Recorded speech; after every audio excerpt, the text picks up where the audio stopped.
प्रिय विद्यार्थियों, आप सभी का मेरे YouTube चैनल जियो प्लैनेट कॉर्नर पर हार्दिक स्वागत है। अगर आप इस चैनल पर नए हैं तो इसे सब्सक्राइब ज़रूर करें, साथ ही बेल आइकन को भी प्रेस करें जिससे कि मेरे आने वाले वीडियोस का नोटिफिकेशन आपको तुरंत मिल जाए। और यदि आपको वीडियोस पसंद आए तो इसे लाइक एंड शेयर करना ना भूलें। हेलो स्टूडेंट्स, भूगोल की सीरीज़ में हम कक्षा 11 के लिए भूगोल विषय या भूगोल का सामान्य परिचय हम पढ़ रहे थे और लास्ट हमने भूगोल की शाखाओं के संबंधित दो विशेष उपागम, एक क्रमबद्ध उपागम और एक प्रादेशिक उपागम की चर्चा कर रहे थे।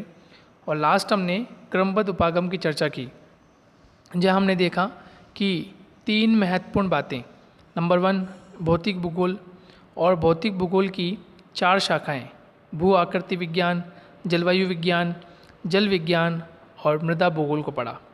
वहीं मानव भूगोल को पढ़ा तो मानव भूगोल में सामाजिक सांस्कृतिक भूगोल होता है, जनसंख्या तथा अधिवास भूगोल होता है, आर्थिक भूगोल को पढ़ा था, ऐतिहासिक भूगोल और राजनीतिक भूगोल का हमने अध्ययन किया। और लास्ट जीव भूगोल, तो जीव भूगोल में हम जीव भूगोल की बात करते हैं कि जीवों का वातावरण किस प्रकार का है, उनका क्षेत्रीय और स्थानिक स्वरूप किस प्रकार का है, उनकी भौगोलिक विशेषता किस प्रकार की होती है, उसकी हमने चर्चा की। साथ ही वनस्पति भूगोल, पारिस्थितिक विज्ञान और पर्यावरण भूगोल से क्या संबंध होता है, और क्रमबद्ध उपागम में हम किस प्रकार से इनका अध्ययन करते हैं, हम उसकी भी चर्चा कर चुके हैं। अब देखिए दोस्तों, सेकंड यानी कि प्रादेशिक उपागम की हम बात कर रहे हैं कि प्रादेशिक उपागम किस प्रकार से महत्वपूर्ण है और वास्तविकता में प्रादेशिक उपागम करता क्या है, हम उसकी बात करेंगे। तो देखिए दोस्तों, प्रादेशिक उपागम जो है इसमें मुख्य रूप से क्या चीज़ें आती हैं, हम उनकी चर्चा करते हैं। तो इसमें मुख्य रूप से देखिए वृहद मध्यम, ठीक है, वृहद मध्यम लघु स्तरीय प्रादेशिक क्षेत्रीय अध्ययन, यानी किनका अध्ययन किया जाता है प्रादेशिक क्षेत्रीय अध्ययन में। एक तो वृहद प्रदेशों का, वह प्रदेश जो कि बहुत विशाल है, ठीक है, जहाँ पर मैनेजमेंट किस प्रकार से करना होता है, वहाँ पर भौतिक स्वरूप किस प्रकार से रहता है, वहाँ पर कृषि कार्य किस प्रकार से होता है, वहाँ जलवायु किस प्रकार से होती है, तो उसका हमें क्या करना है, प्रादेशिक अध्ययन करना है। कैसा करना है, प्रादेशिक अध्ययन। तो वृहद स्तर पर होता है, किस स्तर पर होता है, वृहद स्तर पर। एक होता है मध्यम, एक कैसे होता है, मध्यम स्तर पर होता है, मध्यम स्तर पर हम उसका प्रादेशिक अध्ययन करते हैं। और तीसरा होता है लघु स्तरीय, यानी इसको हम सूक्ष्म भी कह सकते हैं, छोटे स्तर पर हम अध्ययन करते हैं।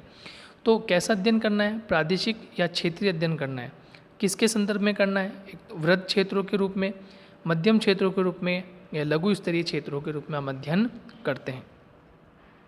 इसके बाद ग्रामीण क्षेत्र, ग्रामीण क्षेत्र का नियोजन किस प्रकार से हो, शहरी क्षेत्र का या नगर का नियोजन किस प्रकार से हो, ये भी किस में शामिल किया जाता है, प्रादेशिक नियोजन में शामिल किया जाता है।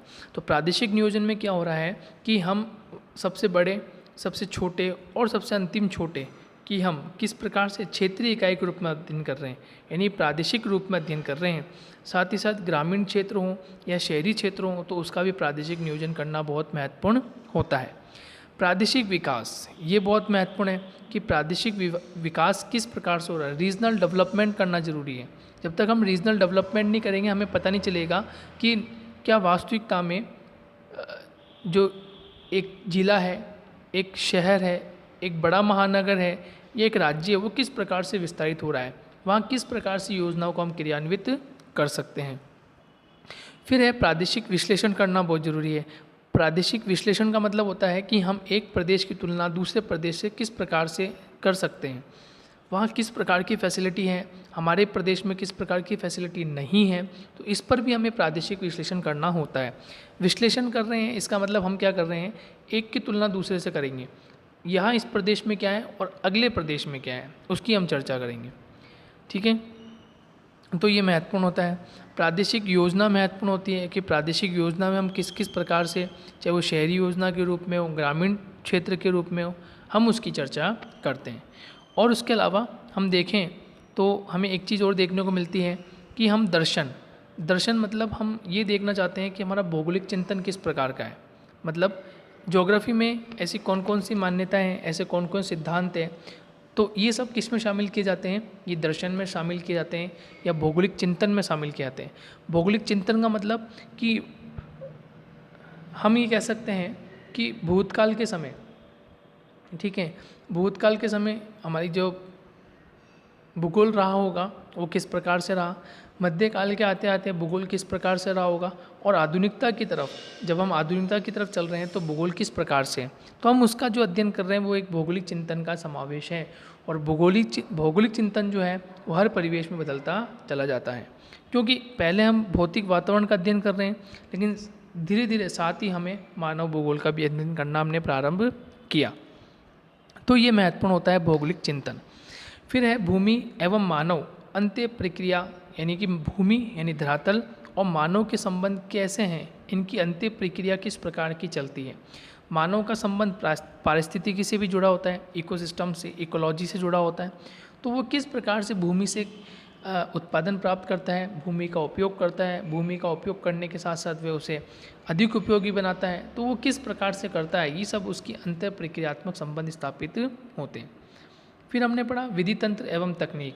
विधि तंत्र क्या होता है, मेथोडोलॉजी, ठीक है, कि कौन कौन सी विधियों के माध्यम से हम ज्योग्राफी को पढ़ते हैं, भूगोल को हम पढ़ते हैं, कौन कौन सी टेक्निक्स का हम यूज़ में लेते हैं।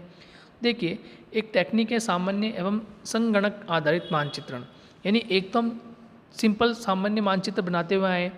सामाजिक विज्ञान के आप स्टूडेंट रहे, 9th-10th में आप सिंपल आपने सामान्य रूप से मानचित्र बनाया, जिसमें आपने राज्यों को दर्शा दिया, भौगोलिक सीमाओं को दर्शा दिया, ठीक है।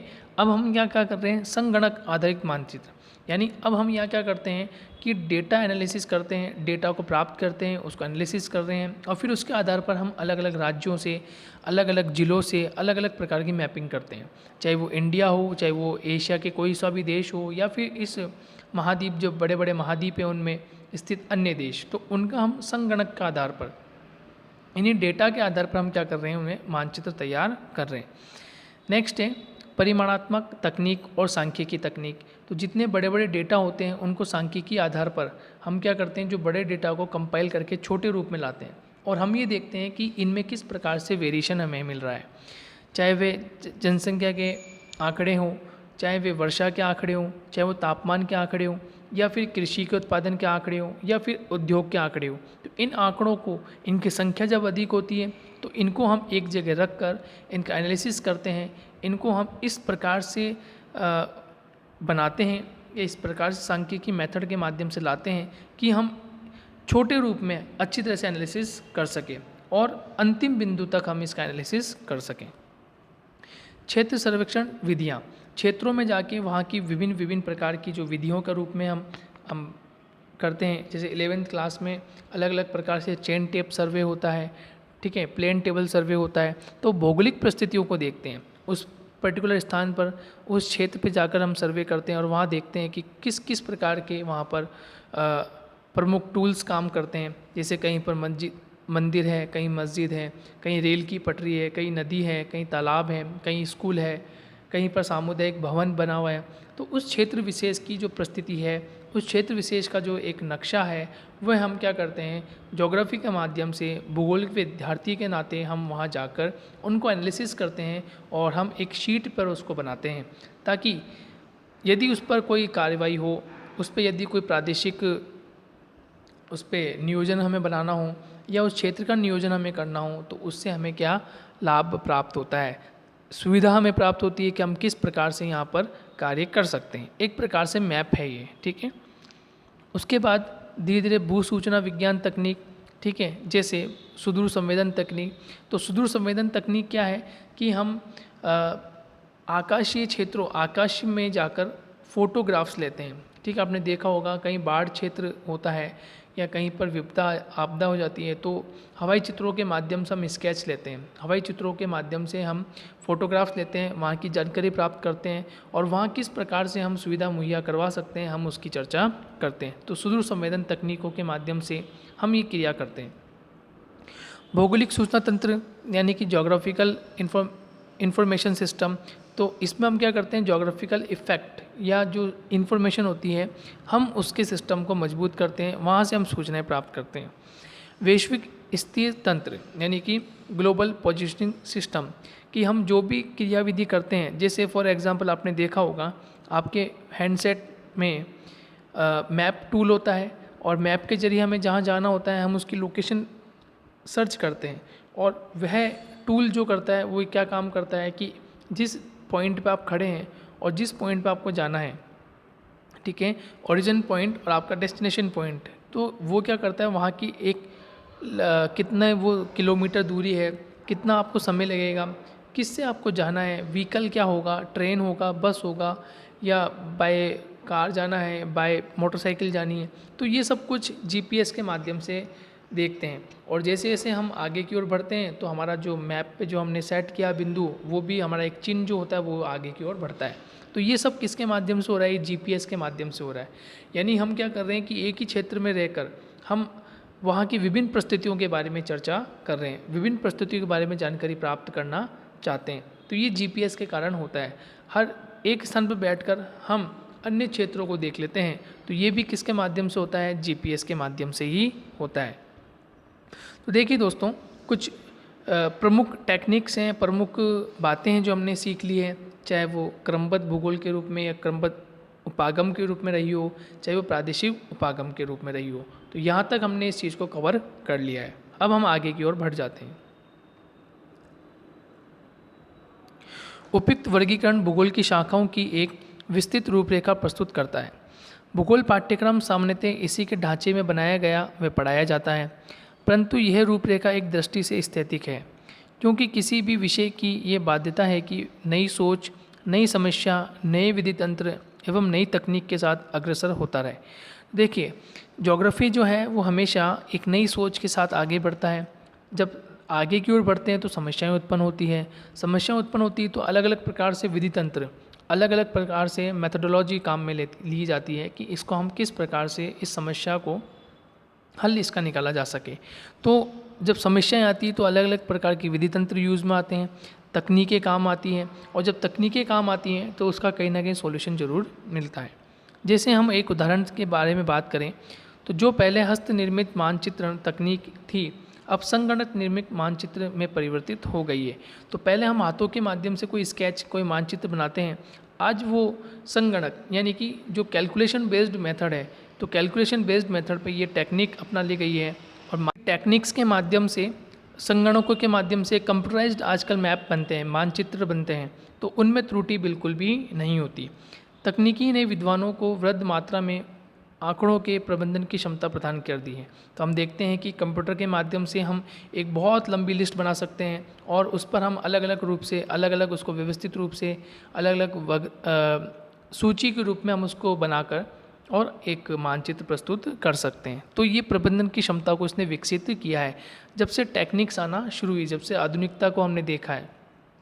वरना पहले हम उस क्षेत्र में जाना, उस क्षेत्र से मानचित्र को उठाना, फिर उसे लाकर पेपर पे कंपाइल करना और फिर उसे क्षेत्र में देना, तो एक बहुत समय लगता था और क्षमता बहुत अधिक लगती थी, लोगों की संख्या अधिक होनी चाहिए थी। लेकिन आज वो समय ऐसा आ गया कि एक व्यक्ति एरोप्लेन के माध्यम से या स्वयं मोबाइल के माध्यम से, कंप्यूटर जैसी टेक्नोलॉजी के माध्यम से जाकर वह कार्य कर सकता है। इंटरनेट व्यापक सूचनाएं देता है, इस प्रकार विश्लेषण क्षमता में अपार वृद्धि हुई है। भौगोलिक सूचना तंत्र यानी GIS के ज्ञान से परिदृश्य खुला है। वैश्विक स्थिति तंत्र GPS बिल्कुल सही स्थिति ज्ञात करने के लिए सुविधाजनक उपकरण हो गया है। तकनीकी ने गंभीर सैद्धांतिक ज्ञान के साथ संश्लेषण करने की क्षमता को बढ़ा दिया है। आप इन तकनीकों के कुछ प्राथमिक पक्षों के विषय में अपनी पुस्तक भूगोल में प्रयोगात्मक कार्य में भाग में देखेंगे। आप अपनी कुशलता में सुधार करते रहेंगे और इनके उपयोग विषय ज्ञान प्राप्त करते रहेंगे। भौतिक भूगोल का और इसका महत्व, तो पुस्तक का शीर्षक व विषय वस्तु इसके विषय क्षेत्र को प्रतिबिंबित करती है। यहाँ हम पढ़ने जा रहे हैं कि भौतिक भूगोल का क्या महत्व है, फिजिकल ज्योग्राफी का। यहाँ भूगोल की इस शाखा से महत्व को बताना युक्ति संगत होगा कि भौतिक भूगोल में भूमंडल, भू आकृतियों के बारे में, प्रवाह, उच्चावच, वायुमंडल, इसकी बनावट, संरचना किस प्रकार की है, तापक्रम किस प्रकार का है, वायुदाब, वर्षा, वायु, जलवायु के प्रकारों के बारे में अध्ययन करेंगे। जलमंडल में समुद्र, सागर, झीलें और जल परिमंडल संबंधित तत्वों का अध्ययन करेंगे। जैवमंडल, जीव के स्वरूप, मानव तथा वृद्ध जीव, उनके पोषक प्रक्रम जैसे खाद्य श्रृंखला, फूड चेन, पारिस्थितिक प्राचाल, इकोलॉजिकल पैरामीटर्स एवं पारिस्थितिक संतुलन की हम चर्चा करेंगे। इन सभी का अध्ययन जो है हम फिजिकल ज्योग्राफी या भौतिक भूगोल में करते हैं।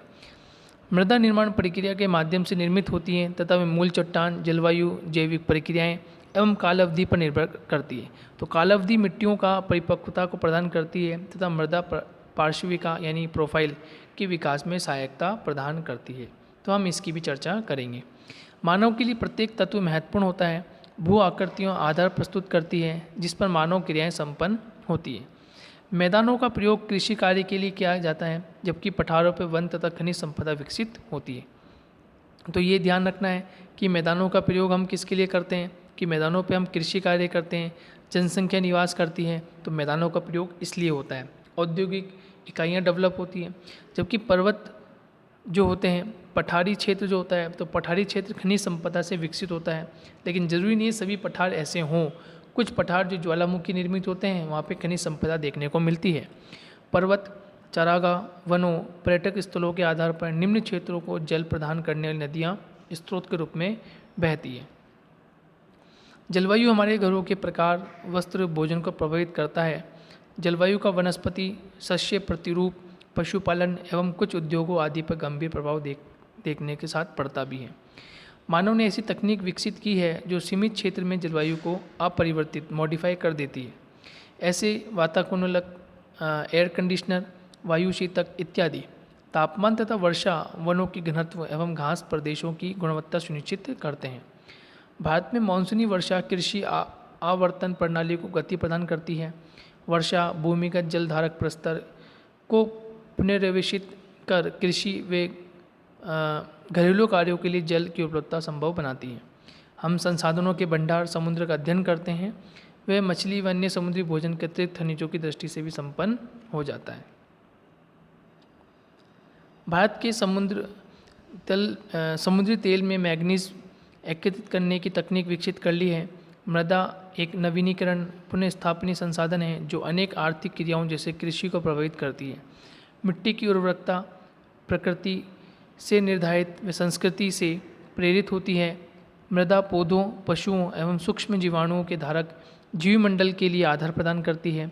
भौतिक भूगोल प्राकृतिक संसाधनों के मूल्यांकन एवं प्रबंधन से संबंधित विषय के रूप में विकसित हो रहा है और इस उद्देश्य की पूर्ति हेतु भौतिक भूगोल एवं मानव के मध्य संबंधों को समझना आवश्यक है। भौतिक पर्यावरण संसाधन प्रदान करता है एवं मानव इन संसाधनों का उपयोग करते हुए अपना आर्थिक व सांस्कृतिक विकास सुनिश्चित करता है। ये हमारी चर्चा हुई थी अभी कि भौतिक पर्यावरण संसाधन वो हमें देता है, लेकिन मानव उन संसाधनों का प्रयोग करते हुए अपनी आर्थिक व सांस्कृतिक विकास को सुनिश्चित करता है। तकनीकी की सहायता से संसाधनों के बढ़ते उपयोग ने विश्व में पारिस्थितिक असंतुलन उत्पन्न कर दिया है। सतत विकास सस्टेनेबल डेवलपमेंट के लिए भौतिक वातावरण का ज्ञान नितांत आवश्यक है जो भौतिक भूगोल के महत्व को रेखांकित करता है। तो इस प्रकार से ये चैप्टर हमारा कंप्लीट हो गया है।